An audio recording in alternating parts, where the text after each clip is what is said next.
going to just briefly speak about ethics. And your text covers ethics as it relates to research and brings up the fact that the American Association presented a Code of Ethics in 1971.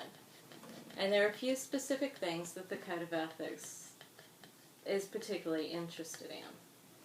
It has guiding principles as far as maintaining objectivity, because one of the main goals of sociologists is to be objective. We're studying things that can become very clouded with opinion, and the intention is to be a profession where individual opinion is not played out, but we have actual objective facts.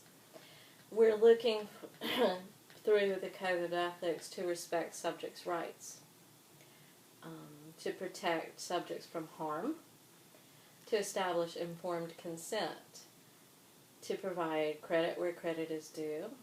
There's a great deal of emphasis in the ASA Code of Ethics on plagiarism and making sure that credit is given to everyone who collaborates in the production of research, and to provide information about where funding comes from, because clearly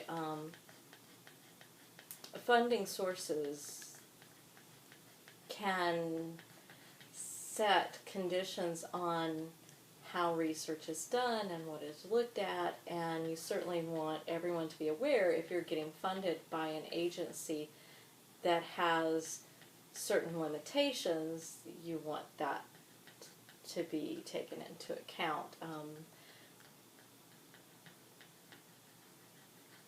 And when we go and look specifically at the American Sociological Association, one of the things that is of high importance is the confidentiality.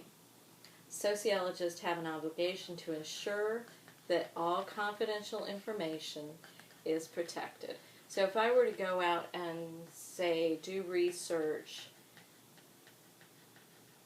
with interviewing or with survey data, questionnaires, and I was asking information about illegal practices, say I was interested in marijuana use, that would be something that would be very important for me not to allow to come into people's hands. I mean, if I were going to do research in an objective way and be able to give my subjects a belief that no harm was going to come to them from the fact that they took part in the research study.